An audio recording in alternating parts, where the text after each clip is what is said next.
Le Bohème, the song, I cannot talk enough about it. 4 of you guys returned, yourself and Miss Johnson. So talk about coming back to it and re-recording it and just getting back into the moment that you had in 1994 with Hans and with everyone else. I get a call. There's something about something that's creative that I'm going to do with Hans. So we have a way of working.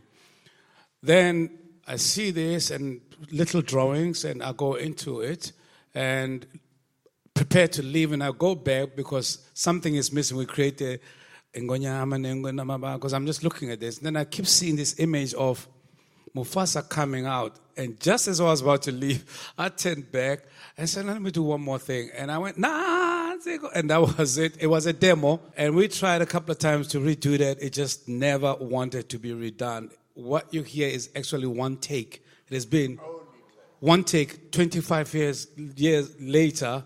And how blessed can one be that in the movie last night, I'm sitting and watching this thing. That one take we did because it was so natural. Now it's going to outlive the previous 25 years. Yeah. It's unbelievable. I mean, that's how you create magic, is just one take. Yes. Then there's Pharrell, there's everyone. And then when he starts the meeting is what really touched me when John said, we are never going to compromise the authenticity of the original work. And that is so true, because not only is the new movie remain true to the original movie, but it's also remained true and respectful to the Broadway production. And I'm truly grateful as a South African and an African and an American, because I grew up here, who are blessed enough to be part of this amazing journey. And I'm still sitting. He's not tired of me. We fight a lot and we love each other too much.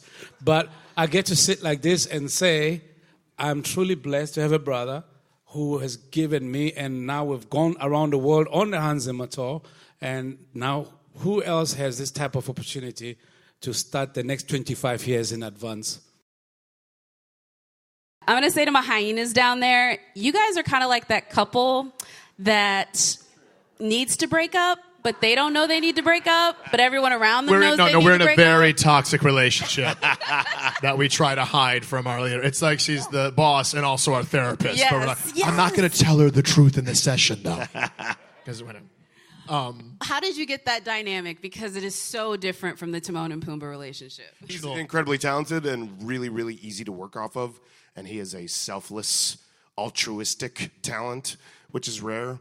So I was in good hands. I was in great hands with John. So I don't know. It just was a very nurturing environment, and it made it very easy because I'm very, very sensitive. So the slightest wind of any kind will make me tear up. Yeah.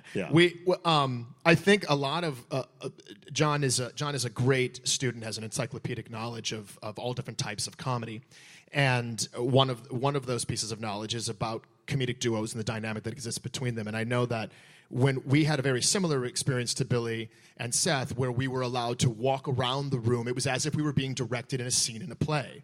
And as he said, we were all mic'd, and so everything was captured. And then it was the subsequent rounds that I thought was interesting, right, John, that would get a little more technical when I would be actually by myself. So I think I had 2 with you and then 2 by myself. And the refinement is also very fun, because we would sit there and I'd have the headphones on, and I would say to John, I'm like, now are we looking for Fibber McGee and Molly here, or Abbott and Costello? What are you looking for? He goes, I'm actually looking for a little bit of Laurel and Hardy with an explosion at the end, but then back it up into a little Apatowian for me. And so with a sprinkle of Beavis and Butthead. Yes, but just a soupçon. A soupçon. Just a soupçon. Beavis and Butthead. I mean, you're a chef in everything that you do, man. Like, you really are. I love this. Florence, I have to talk about your character because I lived for her last night. I really, really, really did. I think hers was probably, everything was great, but you were the biggest upgrade in my opinion. I loved what you were able to do with her because she was fierce. Let's talk about the fierceness of you bringing, I don't know, talk about her. Well, I was lucky that I got to play the part already in Germany for more than a year, and we played like 8 shows a week. So when you tell me who is Shenzi, it's like muscle memory because I got to play her every day. But this Shenzi is so different. I remember in the musical, we had sometimes shows where I was embarrassed because the hyenas are so dumb and funny, and they are entertaining. But this is so different, this experience, because when I listened to the dialogue or when I read them, I realized that this is way more dangerous and more serious.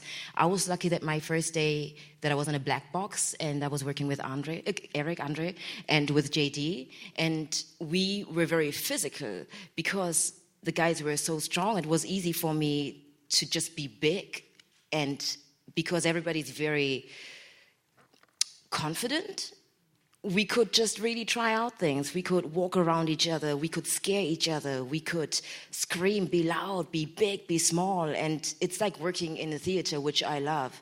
So having that freedom just made me, or I was allowed to do whatever I wanted to, you know.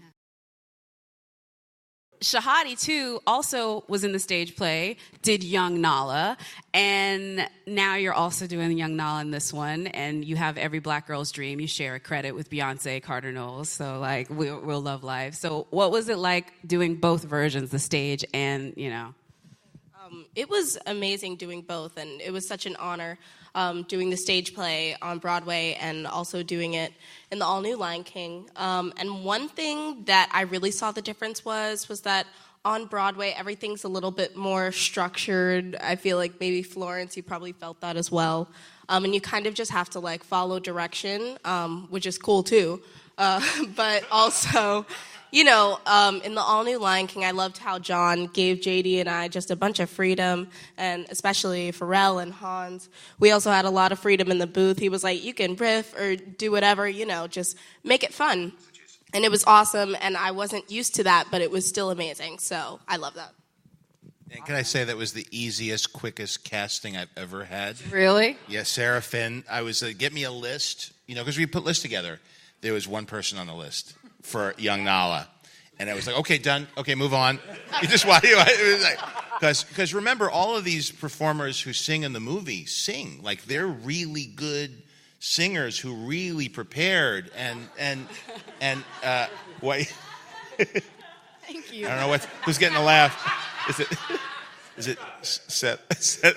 Seth had Hans and Pharrell there as his cornermen. And by the way, love your voice in it. It's character. It's beautiful. It's some of my best stuff. I love you.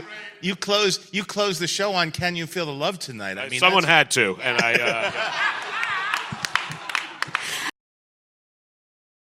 All right, thank you. I want to thank the cast and the filmmakers of The Lion King for spending this time at the press conference, and thank you guys again. Really appreciate it.